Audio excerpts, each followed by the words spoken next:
Le Parlement italien a récemment adopté une loi accordant au gouvernement plus de pouvoir contre les ONG qui secourent les migrants en Méditerranée. Depuis, les réactions se multiplient, y compris de la part des Nations Unies. Le projet de loi, décrit par les organisations humanitaires comme une déclaration de guerre contre les ONG qui sauvent des vies en mer, vise à mettre fin aux missions de sauvetage des organisations humanitaires en Méditerranée. Ange Bergson Lenjan Gemzwe est un auteur renommé qui a beaucoup écrit sur les questions migratoires. Il travaille actuellement à la rédaction de son prochain livre qui portera principalement sur le décret dit Décret B sur la sécurité adopté par les législateurs italiens. Le titre du livre, Expulser les sans-papiers d'Europe, les États répressifs et la nécessité de maintenir la démocratie. Eh bien, Lynette, nous l'avons en ligne, Monsieur Ange Bergson Lenjan Gemzwe. Bonjour, monsieur, bienvenue dans ce programme.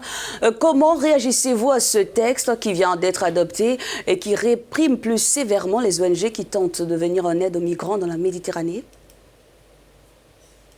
Oui, ce développement montre tout simplement que le basculement de l'Italie dans le gouvernement populiste est une forme d'escalade en soi parce que il s'agit de casser tous les outils démocratiques pouvant faire obstacle, n'est-ce pas, à l'application des politiques xénophobes vis-à-vis des migrants.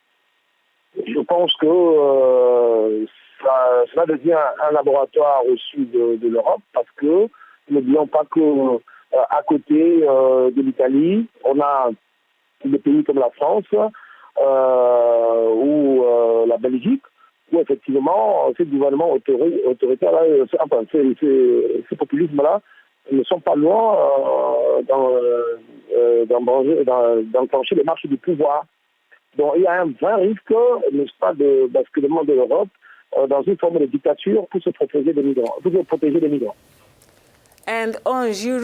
avez récemment mentionné que si la société civile ne pouvait plus jouer son rôle, avoir un impact sur la gestion des flux migratoires, les tragédies dont nous sommes témoins en Méditerranée ne feront qu'augmenter. Oui, je l'ai dit dans une tribune au journal Le Monde, il s'agit de refuser aux migrants le droit même de refuser de mourir, soit chez eux, soit en mer.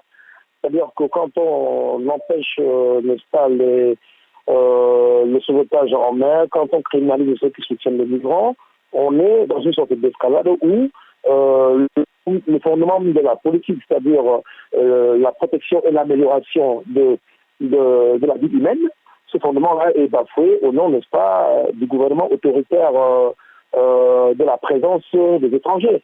Mais il faut quand même savoir que l'Italie était partie pour en arriver là parce que l'Europe n'a jamais rien fait pour renforcer la capacité financière, policière de ces États-là à faire face au problème migratoire. Si vous voulez, le développement de la pensée migratoire européenne a consisté à communautariser les outils de répression et à nationaliser, n'est-ce pas, la mise en place des politiques de contrôle et de gestion des flux.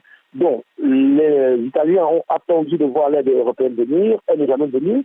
C'est pour cela que, démocratiquement, ils ont donné les commandes de leur pays à l'extrême droite, qui aujourd'hui fait de la propagande et de l'escalade autour de ces problèmes. Aujourd'hui, Monsieur Gemzwe, la question de l'immigration est essentielle dans la conquête du pouvoir en Europe. Plusieurs sont élus sur cette base de fermer les portes aux migrants une fois élus. Et ce programme convainc de plus en plus. Qu'est-ce que vous en pensez? Oui, si le discours convainc, on va dire, il ne gagne pas toujours avec des suffrages à plus de 60%. Et il gagne toujours à une courte tête. Mais mon problème, c'est est-ce que aujourd'hui, il faut que l'Europe accepte de rentrer en dictature pour se protéger des migrants, de ceux qui veulent venir en Europe. N'oublions pas que tous les États dont nous parlons, que ce soit la France, la Belgique ou l'Italie pour le coup, ont un passé assez inquiétant par rapport aux droits de l'homme et du citoyen. N'oublions pas que la Ligue du Nord, du ministre de l'Intérieur de l'Italie, n'a jamais caché, depuis ces début de mois, la relation à Mussolini. N'oublions pas qu'en Italie même, il y a une sorte de d'inégalité de développement entre le Nord et le Sud, qui s'appelle la Ligue du Nord. C'est précisément parce que c'est au Nord que se concentre l'économie italienne, c'est au Nord que se concentrent les ressources pour permettre à l'État, n'est-ce pas, de jouer son rôle régalien. Et donc, au début, l'extrême droite italienne, le discours de l'extrême droite italienne consistait à dire qu'on ne doit pas travailler au Nord pour sauver la misère du Sud, c'est-à-dire autour de Naples et dans la région de Sicile. Ange, je suppose que dans votre prochain livre, vous donnez des alternatives à cette forme d'autoritarisme. On a trop souvent tendance à penser que la question des sans-papiers est une question marginale. Non.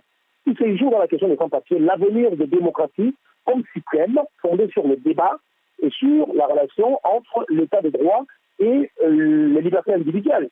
Donc, dans ce livre, je propose, j'analyse déjà en temps long les processus qui ont conduit, n'est-ce pas, à l'émergence de ce désir d'extrême droite, de ce désir d'autorité à la tête des États sur les questions migratoires. J'analyse cela dans l'axe technique, n'est-ce pas, de la sociologie historique des États. Comment le principe du commandement qui consiste à ordonner à se faire obéir, comment ce principe-là est institué aux sociétés européennes pour que l'État démocratique devienne la norme. Et comment aujourd'hui les migrations par les gouvernements autoritaires qui écoutent très peu les parlements, qui écoutent très peu la société civile, par le populisme d'extrême droite qui propose, n'est-ce pas, une utopie de l'immigration zéro, comment cela peut s'expliquer sur les 4 pays de l'étude qu'on retrouve dans le livre, c'est-à-dire la Belgique, la France, l'Allemagne et le Royaume-Uni. Comment tout cela s'est mis en place et comment, justement, comme vous le dites, se maintenir en démocratie avec tout cela.